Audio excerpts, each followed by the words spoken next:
सबसे पहले सर मैं आपका स्वागत करता हूं इस मंच पर। धन्यवाद। So I welcome you on this programme. Kevaldham sir एक प्रोग्राम लॉन्च कर रहा है, योग फॉर यंग माइंड्स। तो हमारा ऐसा दृष्टिकोण है कि हम इस समय पर योग को हमारे जो छात्र हैं उन तक कैसे ले जाएं, उसका क्या लाभ होगा उनको।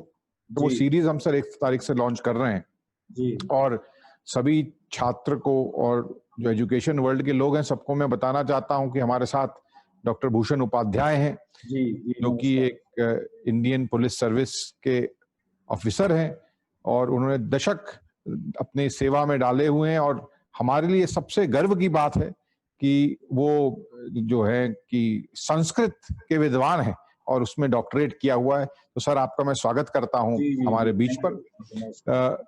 इस दौरान सर आपका जो अनुभव है उसके माध्यम से मैं जो हमारे पूरे महाराष्ट्र के छात्र हैं, पूरे भारत के छात्र हैं, उन तक पहुंचना चाहता हूं। तो कुछ प्रश्न है मेरे मन में जो मैं आपसे पूछूंगा।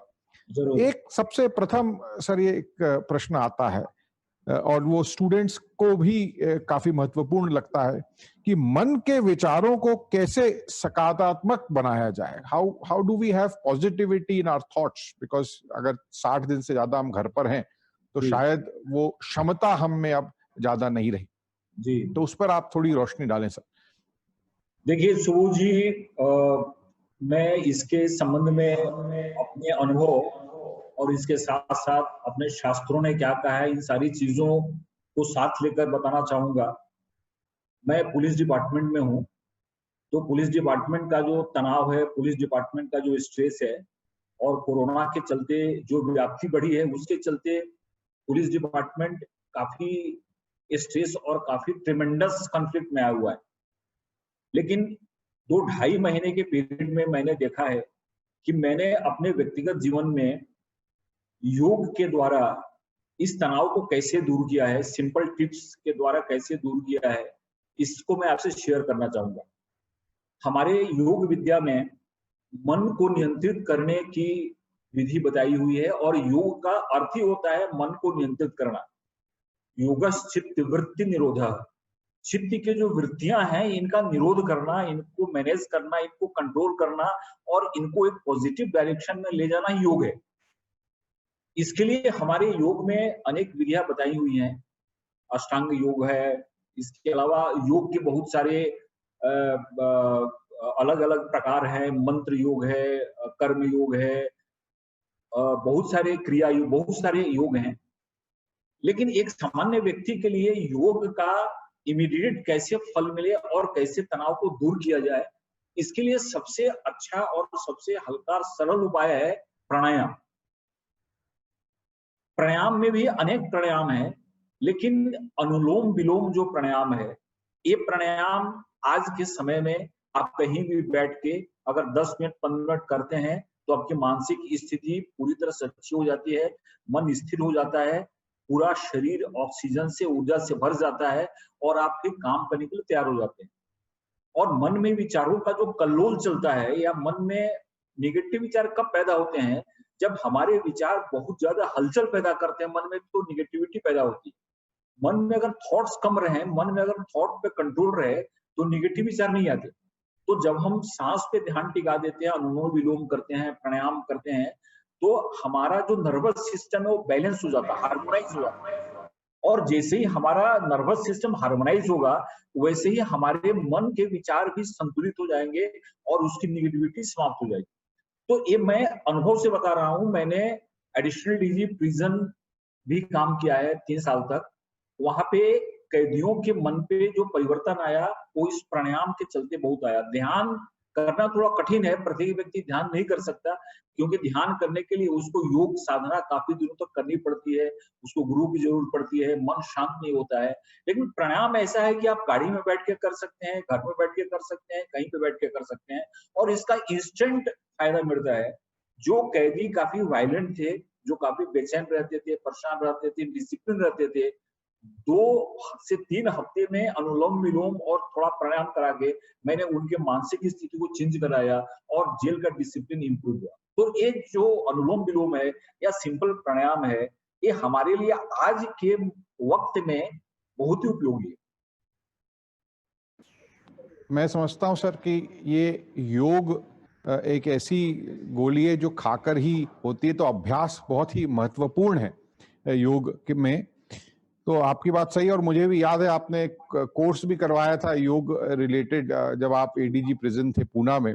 जी सर दूसरा एक प्रश्न है, बिकॉज यंगर जनरेशन को अगर हम देखें और आज का दृष्टांत हम देखें पूरे भारत में, तो अनुशासन जो है वो एक व्यवस्था में बहुत ही महत्वपूर्ण भाग करता है। क्योंकि आज अगर हम इस कोविड-19 को देखें तो इससे बाहर आने में हम लोगों को प्रत्याहार और अनुशासन की बहुत आवश्यकता है, और हमने कई बार देखा है कि इसका भंग होने पर हमारी बहुत सी समस्याएं निर्माण होती है। तो सर हमारे जो विद्यार्थी हैं उनको आप इस रूपरेखा में कैसे समझाएंगे कि योग का और अनुशासन का, हमारे मानसिक और शारीरिक स्वरूप में जो अनुशासन है उसको हम कैसे रिलेट कर सकते हैं, ये आप स्टूडेंट्स तक पहुंचाएंगे कैसे? देखिए सुबोध जी, अनुशासन का अर्थ होता है नियम का पालन करना। जो भी नियम है, जो भी प्रोटोकॉल है, उसका पालन करना अनुशासन है। और आप जानते हैं कि योग सूत्र की शुरुआत होती है अथ योगानुशासनम। हम योग के अनुशासन का प्रारंभ कर रहे हैं। तो योग जैसे ही आता है वैसे अनुशासन की बात आ जाती है, वैसे डिसिप्लिन की बात आ जाती है। और जैसा कि हमने पहले बताया और आपने भी उल्लेख किया कि नियम को पालना या नहीं पालना, ये इसका पूरी तरह से संबंध हमारे मन से है। व्यक्ति का शरीर अनुशासित बाद में होता है, सबसे पहले मन अनुशासित होता है। जब व्यक्ति का मन अनुशासित हो जाए तो उसका शरीर और उसका पूरा जीवन अनुशासित हो जाता है। हमारे विचार, हमारी वाणी और हमारी क्रियाएं, ये तीनों हमारे मन से संचालित होती हैं। तो मन जैसा होगा वैसे ही विचार होंगे, जैसे विचार होंगे वैसी वाणी होगी, और जैसी वाणी होगी उसी के अनुसार हमारे कर्म होंगे। तो ये जो त्रिविध आयाम है मानव के व्यक्तित्व का, इसको संतुलित करने के लिए, इसको नियंत्रित करने के लिए मन का संतुलन जरूरी है। तो जैसे कि हमने बताया कि जैसे हमने मन को कंट्रोल किया वैसे ही हमारा पूरा जीवन कंट्रोल हो जाता है। तो हमारा जो युवक वर्ग है, इस युवक वर्ग की सबसे बड़ी विशेषता होती है कि इसका मन चंचल होता है। मन तो चंचल हर एक व्यक्ति का है, अर्जुन का भी मन चंचल था उस समय, और उसने कृष्ण से उसकी विधि मांगी। जबकि वो अर्जुन इतने समय पहले द्वापर में था और हमसे उसकी ज्यादा प्योरिटी थी, फिर भी वो परेशान था। चंचलम ही मना कृष्ण प्रमाथि बलवत दृढ़म। तो युवक वर्ग का मन चंचल होता है, और आज के समय में जब उसको हम बाहर जाना रोक रहे हैं, उसको बोलते हैं कि चलो हम लॉकडाउन हम लगा दिए, हमने कर्फ्यू लगा दिया, तुमको तालाब के किनारे नहीं जाना है, तुमको मरीन ड्राइव पे नहीं घूमना है, तुमको यहाँ पे नहीं जाना है, तुमको वहां पे नहीं जाना है। तो ये इन प्रतिबंधों के चलते वो और बेचैन होता है। और आपको मालूम है कि मन को हम जितना दबाते हैं वो उतना ही ज्यादा विद्रोह करता है, ये मन का स्वभाव है। तो इसके लिए आवश्यक है कि उसको ये बात को बताया जाए युवा वर्ग को धीरे धीरे, कि हम योग के द्वारा, योग की सरल विधियों के द्वारा कैसे मन को समझा सकते हैं, उस मन पे नियंत्रण ला सकते हैं। और आज कोविड का न तो कोई मेडिसिन है, न इसकी कोई दवा है। इसकी एक ही दवा है कि कैसे हम अपने को बचाए, इससे सोशल डिस्टेंसिंग रखें, यही इसकी सबसे बड़ी दवा है। तो सोशल डिस्टेंसिंग रखने के लिए हमको आवश्यक है कि मन पे नियंत्रण हो। हम मार्केट में जाते हैं तो हम थोड़ा पेशेंस रखें, धैर्य रखें, 10 मिनट, 15 मिनट, 20 मिनट दुकान पे कोई सामान लेने के लिए रुकें, अनावश्यक कहीं बाहर न जाएं। तो ये हम उसी समय कर पाएंगे अगर हमको मन पे नियंत्रण है। और मन पे नियंत्रण लाने के लिए श्वास पे नियंत्रण बहुत जरूरी है। चलिए वाते चलम चित्तम निश्चले निश्चलम भवेत्। अगर सांस बहुत तेज चल रही है तो हमारा चित्त भी तेज हो जाता है। अगर हमारी सांस धीमी चल रही है, कंट्रोल है, तो चित्त भी कंट्रोल है। तो प्राणायाम के द्वारा जैसे हम जुड़ते हैं वैसे मन हमारे कंट्रोल में आ जाता है। जो घोड़ा हाथ भी लगाने नहीं देता है, ट्रेनिंग के बाद वो घोड़ा बारात में नाचने लगता है सबके बीच में। तो हमारा मन वाइल्ड है, हमारा मन जंगली है, लेकिन योग के धीरे धीरे अभ्यास से हम उसको ऐसा बना लेते हैं कि जो चाहते हैं वो हमारा मन करे। तो इसके लिए मैंने देखा है कि आज के जमाने में सबसे जरूरी और सबसे इंस्टेंट फलदायी जो यौगिक अभ्यास है वो प्राणायाम। आसन तो ठीक है, शारीरिक अगर कोई जिम में चला जाता है, घूम लेता है, लेकिन सबसे ज्यादा इमीडिएटली इफेक्ट जो मन पे होता है वो प्राणायाम पे होता है, क्योंकि प्राणायाम हमारे मन से जुड़ा हुआ है। हमारे मन से उसका कनेक्शन है। और अगर मन हलचल होता है तो सांस तेज हो जाती है, अगर सांस तेज हो जाती है मन चंचल हो जाता है, इसका प्रोपोर्शन डायरेक्ट है। तो अगर हम चाहें मन को कंट्रोल करना तो श्वास को पकड़ ले। जैसे अगर माँ को कंट्रोल करना है तो हम बच्चे के थ्रू कंट्रोल कर सकते हैं, बच्चे को कंट्रोल करना है तो माँ के थ्रू कर सकते हैं, जो दूसरे से जुड़े हुए हैं। तो इसके लिए एक मन और सांस का जो संबंध है वो चोली दामन का संबंध है। तो अगर कोई 4 दिन प्राणायाम करे तो मैं उसको गारंटी देता हूं कि 5वें दिन उसके व्यक्तित्व में एक सकारात्मक बदल आ जाएगा।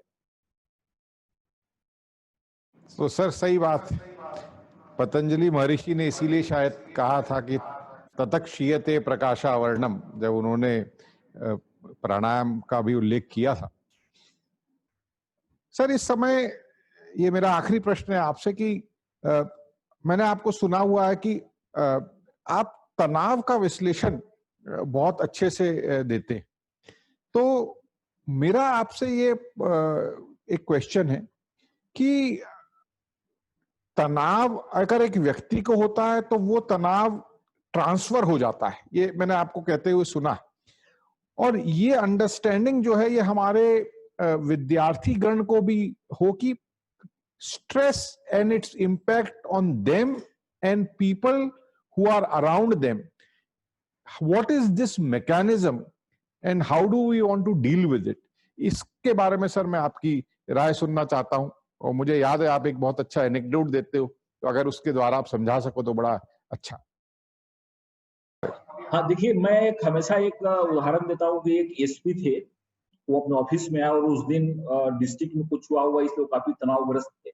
तो जैसे ही कुर्सी पे आके बैठे उनका स्टेनो उनके पास आया और बोला कि सर आपके लिए कुछ फोन आए थे। तो एसपी साहब उस पर बहुत नाराज हो गए और बोले कि तुम मूर्ख को, अभी मैं बैठा भी नहीं, पानी भी नहीं पिया, सेटल नहीं हुआ और तुमने मेरे सर पे आके फोन डाल दिया, मैं तुमको सस्पेंड करता हूँ। अब स्टेनो वहां से अपने चैम्बर में आया और उसको तनाव हो गया, क्योंकि एसपी साहब के पास जो तनाव था वो तनाव ट्रांसफर हो गया। तनाव की 2 विशेषता होती है।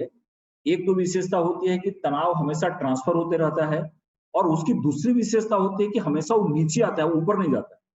माने हम अपने बॉस को कुछ नहीं बोल सकते हैं, अपना बॉस कितना भी खराब हो, लेकिन उसके सामने जाकर बोलते हैं कि आप पे जैसा तो देव मानुष इस दुनिया में पैदा नहीं हुआ। तो और वो ट्रांसफर होता है। तो स्टेनो को तनाव ट्रांसफर हो गया। अब स्टेनो को भी तनाव ट्रांसफर करना है तो उसने खोजना शुरू किया। तो उसके नीचे वहां पे चपरासी था, उसको बुलाया, क्योंकि वो ऊपर वाले को तो बोल नहीं सकता था। चपरासी को बोला कि तुम काम नहीं करते, तुम फोकट का पगार लेते हो, फोकट की सैलरी लेते हो, मैं तुमको सस्पेंड करा देता हूँ। अब स्टेनो के पास जो तनाव था वो तनाव चपरासी के पास आ गया, उसको भी तनाव ट्रांसफर करना है। चपरासी बेचारे ऑफिस का सबसे छोटा आदमी है, उसके नीचे कोई वहां पे है ही नहीं, तो तनाव कहाँ दूर करेगा? तो अपने घर पे तनाव दूर करेगा। तो अपने घर पे गया और उसने पत्नी से कहा कि मेरा नसीब फूट गया, तुमसे शादी हो गई। पत्नी ने कहा कि अरे मैंने तो आज आपके साथ पूछ के खाना भेजा था, आप बहुत खुश थे, आपने व्हाट्सएप पे मुझको गुलाब का फूल भी भेजा और आपको क्या हो गया? अब पत्नी को तनाव हो गया, उसको भी तनाव ट्रांसफर करना है, तो उसने बच्चे को एक चाटा लगा दिया। अब बच्चा बेचारा बोला कि मैंने कुछ गलती की नहीं, उसको तनाव हो गया, बच्चा घर से निकला। एक कुत्ता खाना खा के पेड़ के नीचे सोया हुआ था, उसको जाके बच्चे ने पत्थर मार दिया। कुत्ता खड़ा हो गया, बोला कि अरे मैंने तो कुछ इस बच्चे को किया नहीं, इसने क्यों मुझको मारा? अब कुत्ता वहां से निकला। एक आदमी साइकिल पे जा रहा था, उसको जाके कुत्ते ने काट लिया। और कल दूसरे दिन पेपर में न्यूज आया कि एसपी साहब को कुत्ते ने काटा। तो जिसका तनाव होता है उसके पास जाता है, ये तनाव ट्रांसफर होता है। इसलिए इस तनाव को कहीं ना कहीं मैनेज करने की जरूरत होती है। और जहां पे तनाव उत्पन्न हुआ, अगर वो व्यक्ति तनाव को मैनेज कर दे तो तनाव फिर वहां से जाता नहीं है। और हमारा योग जो है ये पूरी तरह से स्ट्रेस मैनेजमेंट ही है। अगर आपको तनाव आए, आप इमीडिएटली अगर प्राणायाम करना शुरू कर दें, आप मंत्र जाप शुरू कर दें, अगर आप ध्यान करते हैं, ध्यान की विधि में चले जाएं, तो 5 मिनट के अंदर मानसिक स्थिति अच्छी हो जाती है और तनाव समाप्त हो जाता है। तो ये सब आज मैनेजमेंट की आप कोई भी किताब पढ़े, जो वेस्ट में लोगों ने किताब लिखी है, उसको मैंने देखा है कि हर एक जगह उन्होंने ब्रीदिंग एक्सरसाइज का उल्लेख किया है, हर एक जगह मेडिटेशन का उन्होंने उल्लेख किया है, हर एक जगह उन्होंने काउंटिंग बोलते हैं कि काउंट करना शुरू करो 1 से 4 तक। काउंटिंग क्या है? काउंटिंग मंत्र जाप ही तो है। हम उसमें ओम जपते हैं, राम जपते हैं, कृष्ण जपते हैं, वो बोलते हैं 1 2 3 4 जपो।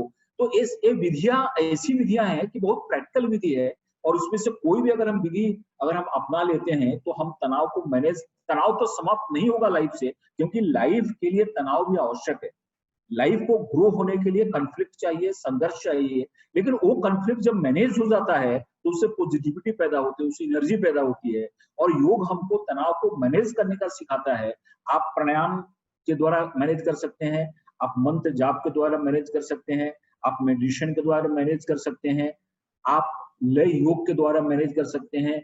मैं लोगों से यही रिक्वेस्ट करता हूं कि इसमें कहीं भी किसी ऑर्गेनाइज्ड रिलीजन का कोई संबंध नहीं है। योग जो है एक साइंटिफिक विधि है, उसको एक सिंबल देके किया हुआ है। आप ओम बोले तो भी चलेगा, आप आमीन बोले तब भी चलेगा, आप आमीन बोले तब भी चलेगा, कहीं भी कोई फर्क नहीं पड़ता।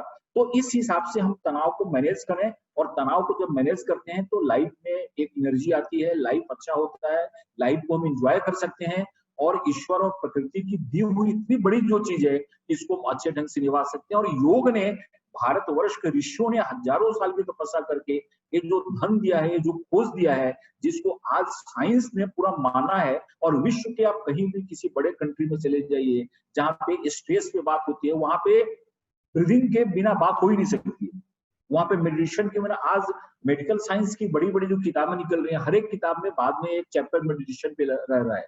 विदेश के बहुत सारे हॉस्पिटल्स में मेडिटेशन रूम बनाया हुआ है और पेशेंट मेडिटेशन करते हैं, और मेडिटेशन करने वाले पेशेंट को देखा गया है कि उनकी रिकवरी रेट ज्यादा है और वो ज्यादा सफरिंग को अच्छे ढंग से टॉलरेट कर सकते हैं। तो ये सारी जो हमारी विद्या है, जो साइंटिफिक विद्या है, इस विद्या को अपनाने की जरूरत है। और मुझे बड़ा आनंद है कि कैवल्य धाम जिस हिसाब से साइंटिफिक वे में और एक अच्छे ढंग से इस विद्या को प्रसारित कर रहा है, ये पूरे भारतवर्ष के लिए बड़ी गर्व का विषय है। और आपने मुझे यहाँ पे बुलाया, आपसे मैं जुड़ा, आपको मित्र है, कैवल्य धाम तो अपना घर है, लेकिन आपने मौका दिया, ये हमारे लिए बहुत ही गर्व की बात है। तो आपका बहुत बहुत हृदय से धन्यवाद, और मैं आपको बधाइयां देता हूं, अभिनंदन करता हूं, और बेस्ट ऑफ लक भी देता हूं कि आप अपने कार्य क्षेत्र में और प्रगति करें और सभी लोगों को सुरक्षित करें।